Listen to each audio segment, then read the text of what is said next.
When Vince Gill joined the Eagles, the world didn't applaud, it argued. Some fans called it a betrayal, others called it a miracle. After all, how could anyone take the place of Glenn Frey, the voice and soul of a band that defined an era? Behind the polished stages and standing ovations, there was tension the cameras never caught. Don Henley was determined to keep the legacy alive. Record labels were watching closely, and every note Vince sang was compared to the man he could never replace. For months he endured whispers that he'd stepped into sacred ground that didn't belong to him. Now at 67, Vince is finally speaking. And what he reveals isn't gossip, it's the quiet scandal of loyalty and loss inside one of the greatest bands in American history. He tells how grief, pressure, and expectation collided, and why singing those songs night after night nearly broke him before it healed him. In January of 2016, the music world fell silent. Glenn Frey, the founding heartbeat of the Eagles, was gone. For Don Henley, it wasn't just the loss of a bandmate, it was the loss of a brother. The group that had written the soundtrack of American life suddenly faced a truth none of them wanted to confront: the Eagles might really be finished. Henley told fans shortly after the funeral that there could be no Eagles without Glenn. He meant it.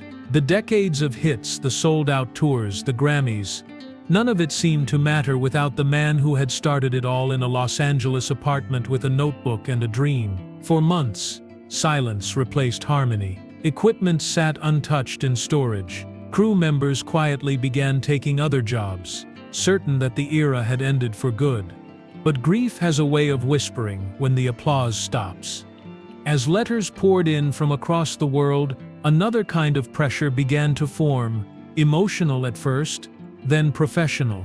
Promoters called, pleading for a tribute. Fans begged for one last farewell. The band's catalog streamed in record numbers, proof that people still needed those songs. Henley was torn between loyalty and legacy. If the music stayed silent, Glenn's voice might fade with it. If they played again, they risked the charge of betrayal. Far from Los Angeles, in a quiet Nashville studio, Vince Gill was living a simpler rhythm. A country legend already, he'd spent the past few years focused on his family and his wife, Amy Grant. He admired the Eagles deeply. Their harmonies had shaped his own sound. When news of Glenn's death reached him, he felt the same loss millions did, but he never imagined his name would soon be tied to theirs. Every era ends, yet sometimes the world refuses to let it die. Months later, whispers began circulating that Don Henley was considering one final performance, not as a comeback, but as a tribute. Somewhere in those quiet talks, Vince's name surfaced. His voice, pure and controlled, carried the warmth that Glenn once gave their ballads. Henley knew it. So did the promoters. But inviting another man to stand in Glenn Frey's space would take more than courage. It would take faith. When the invitation finally came, it was direct but heavy. Henley wanted to perform a short run of shows with Glenn's son Deacon Frey playing beside them. Vince would share vocal duties, helping carry the melodies that had shaped generations. He wasn't being asked to replace anyone. He was being asked to help the band say goodbye properly. Vince hesitated. He told friends he didn't want to offend anyone, least of all Glenn's family. The idea of singing those songs felt almost intrusive, yet Henley's sincerity was impossible to ignore. He spoke of friendship, of unfinished business, of the belief that Glenn would have wanted the music to live. Sometimes the hardest promise to keep is the one you never made. By mid-2017, the decision was made. The Eagles would return, with Deacon Frey carrying his father's guitar and Vince Gill lending his voice. It wasn't a revival, it was a memorial set to melody. When the announcement went public, reactions came fast and fierce. Some fans called it beautiful closure, others called it a mistake. Social media divided overnight. To some, Vince's involvement was an act of grace. To others, it was heresy. Through it all, Vince stayed quiet. He rehearsed alone. determined to understand every line Glenn once sang, not to copy him, but to feel what he felt. Rehearsals in Los Angeles were emotional. Don's leadership was exacting. Joe Walsh lightened the tension, and Timothy B. Schmidt kept the peace. In the middle stood Vince Gill, a man who had spent his life in Nashville, humility now standing among rock royalty, still raw with grief. Every note he sang risked judgment, yet every silence risked losing Glenn forever. When they played Take It Easy for the first time, something remarkable happened. No one spoke, no one compared. For the first time since Glenn's passing, the song sounded whole again, not identical, but alive. That day the Eagles were reborn, not through fame, not through force, but through faith. The quiet belief that music, when shared with love, could outlive even the men who wrote it. And as Vince packed up that night, he knew the hardest journey was still ahead, proving to millions of skeptical fans that he was there not to stand in Glenn Frey's shadow, but to protect his light. And once the lights rose again, the world would see just how heavy that promise truly was. The phone rang late one afternoon, while Vince was home in Nashville. Don Henley's voice carried both gratitude and exhaustion. Months of reflection had led him to one decision: the Eagles would play again. But this time, it would be different. Henley wanted to honor Glenn Frey's memory without pretending he could ever be replaced. That meant calling two people who could carry his legacy forward: Glenn's son Deacon, and the man whose voice embodied quiet sincerity, Vince Gill. Vince listened without speaking for a moment. He had sung with legends before, but this was something else. He knew what Glenn Frey meant to Don Henley, to Joe Walsh, to fans around the world. Saying yes could feel like intrusion, saying no could feel like cowardice. Some calls change your career, others change your conscience. Henley explained his vision carefully. It wasn't a reunion, it wasn't even a comeback. It was a tribute built on respect, a way to remind the world that the music Glenn created still mattered. Deacon would join them on guitar, carrying the emotional torch. Vince would lend his voice to help the songs breathe again. Henley's words were simple, but they carried the weight of history. He said, "We're not trying to move on, we're trying to keep it alive." For Vince, that sentence became everything. He didn't have to replace Glenn, he had to protect what Glenn left behind. When the news broke, the reactions were instant and merciless. Social media became a battlefield. Fans argued in comment sections, old interviews were resurfaced, and headlines dissected every possible motive. Some called it courageous, others called it commercial. The louder the applause grew, the sharper the accusations became. Vince kept quiet, choosing to prepare in silence. While critics debated whether the Eagles should continue, he sat alone with his guitar, learning every inflection of Glenn's phrasing. He didn't want to imitate. He wanted to understand. The first time he rehearsed Peaceful Easy Feeling, he felt his throat tighten. The melody didn't belong to him. It belonged to a man who wasn't there, and that realization carried more power than any microphone. When rehearsals began, the atmosphere was thick with history. Don Henley's perfectionism filled the room. Joe Walsh brought bursts of humor, breaking the tension with a sly joke or guitar riff. Timothy B. Schmidt anchored the harmonies with quiet steadiness. And in the middle stood Vince, humbled, cautious, yet resolute. Every chord felt like both an honor and a risk. They began with Lion Eyes. Vince sang softly at first, careful not to overreach. When the final note faded, there was silence. Henley nodded, and that small gesture was enough. For a brief moment, the grief in the room lifted. Sometimes the closest thing to healing is simply hearing the music again. Outside that studio, though, the narrative was less forgiving. Commentators questioned why a country singer was stepping into a classic rock band. Others accused the Eagles of chasing nostalgia. Vince didn't respond. He told Amy Grant that music didn't need permission, it needed heart. As the first show approached, Nerves turned into quiet confidence. They gathered backstage, each man aware that every eye in the crowd would be watching, every ear ready to compare.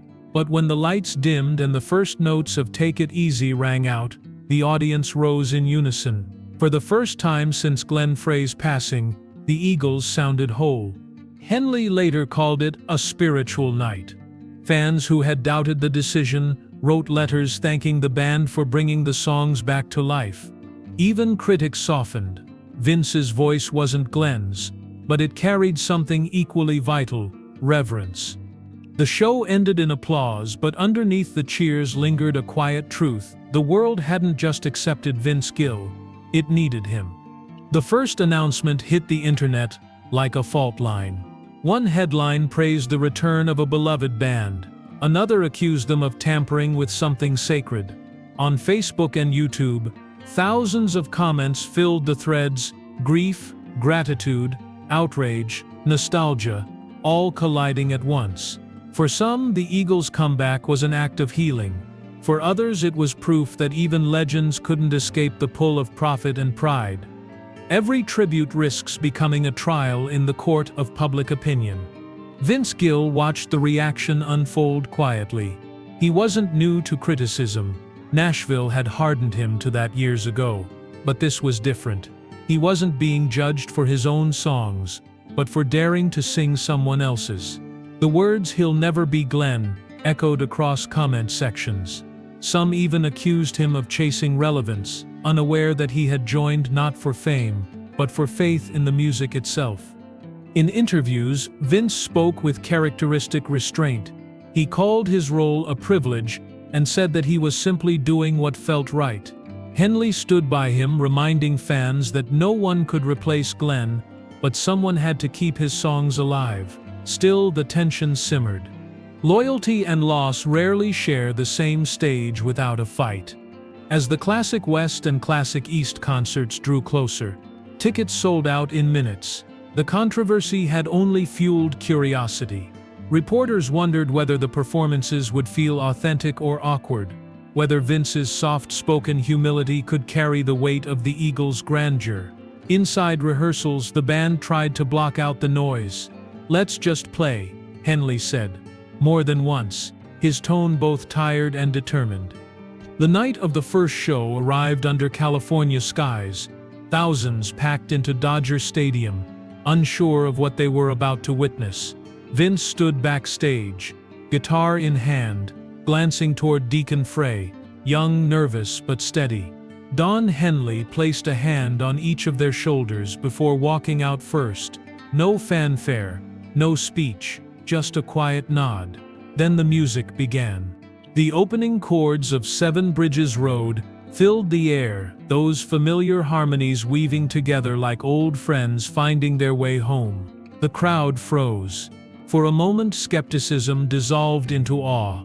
By the time they reached "Take It Easy," even the critics fell silent. Sometimes the scandal isn't that the music changes, it's that it still sounds perfect without the man who wrote it. Vince sang with restraint, honoring every note. His voice, softer than Glenn's, but just as pure, carried through the stadium.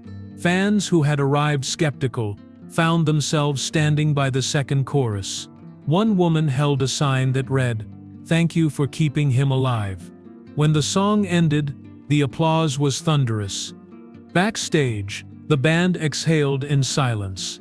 No one spoke of vindication. They spoke of peace. Even Henley, who had worried the most, admitted quietly, "We did right by him tonight."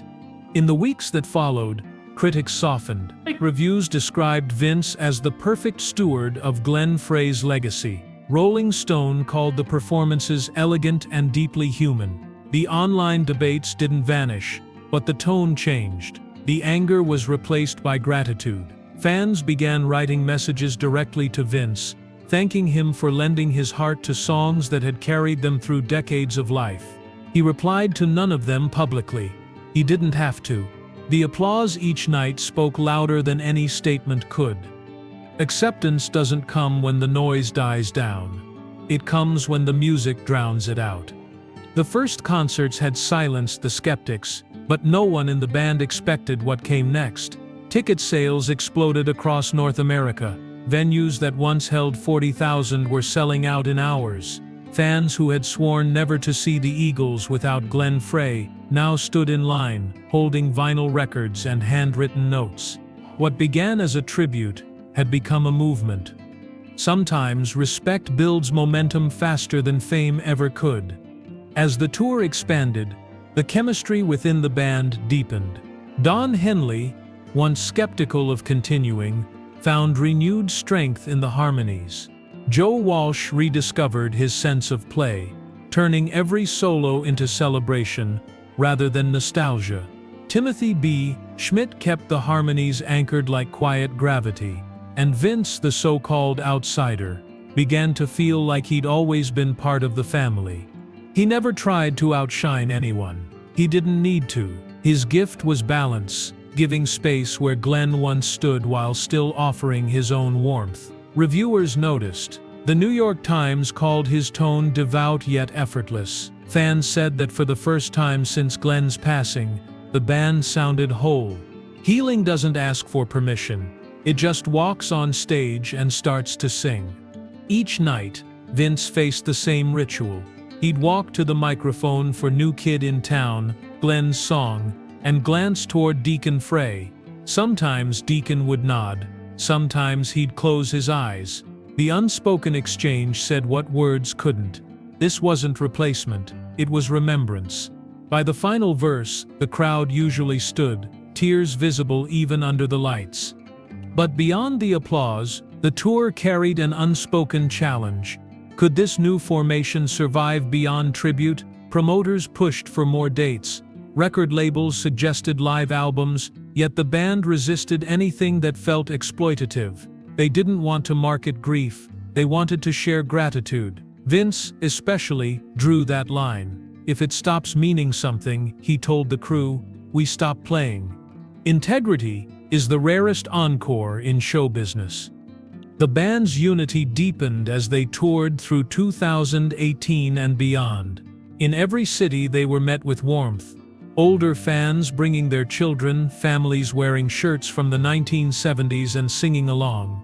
When they reached London's Wembley Stadium, the cheers lasted nearly 10 minutes before the first song began.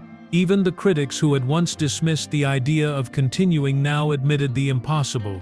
The Eagles had evolved without losing their soul. Off stage, Vince remained grounded. While other musicians basked in press attention, he slipped quietly back to his hotel after shows, calling Amy Grant and talking about home. He often said he felt like a guest in someone else's house, and that was exactly how he wanted it. But the emotional toll was real. Every performance reopened the wound of Glenn's absence. Night after night, Vince carried that responsibility with grace, even as it wore on him. Crew members said he'd often stand alone backstage for a moment before walking on, whispering, "Let's get this right." But the Robin Twoe. Carrying someone's legacy isn't glamorous, it's sacred work. By the end of the tour, the band wasn't just surviving, it was thriving.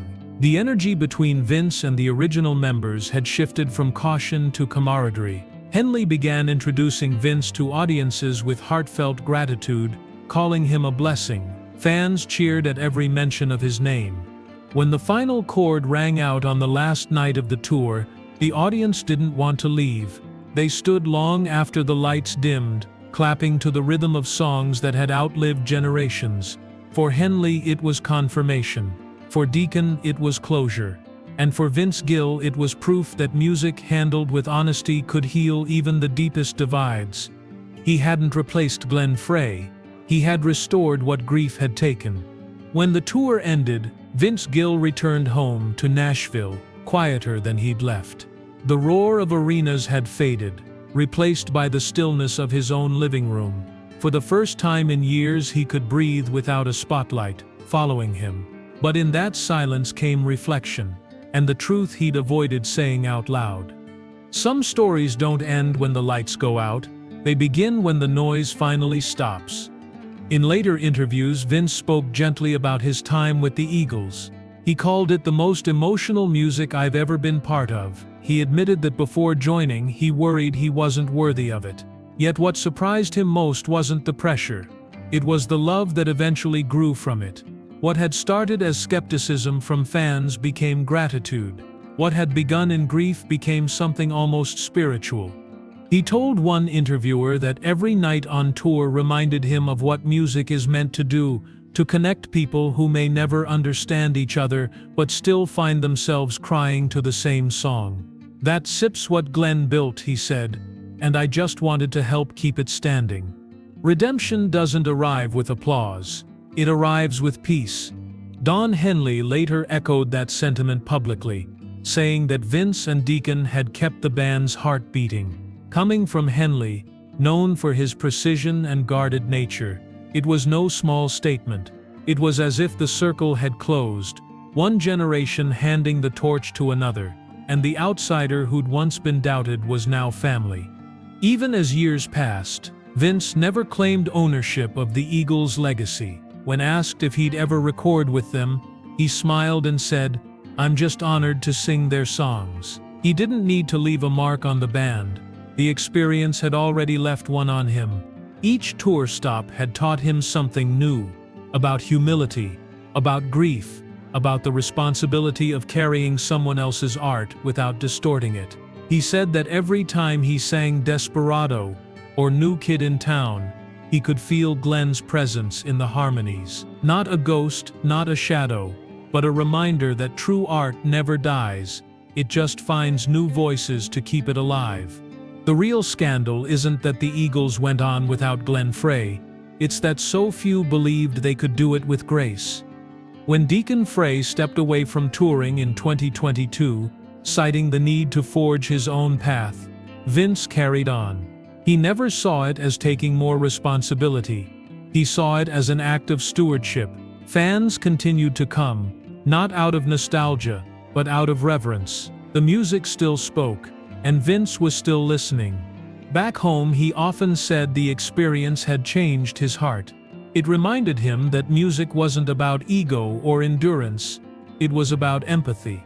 To him, the true honor wasn't singing Glenn's songs, it was watching people heal through them. In the end, Vince Gill didn't just fill a role, he filled a silence. And in doing so, he reminded the world that loss and love can share the same stage if the music is honest enough. He never replaced Glenn Frey. He carried him, note by note, until the world was ready to hear him again. When the curtain finally fell on that chapter of the Eagles' story, one truth became undeniable. Vince Gill hadn't joined the band to rewrite history. He joined to protect it.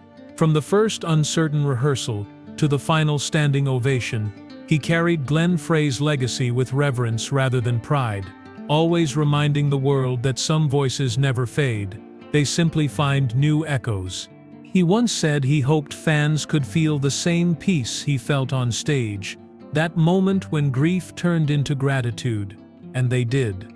Every performance became a quiet reminder that love doesn't end when someone leaves. It continues through those brave enough to keep the music alive. The world may remember Vince Gill for his voice, but the Eagles will remember him for his grace. For more emotional stories, check out this video.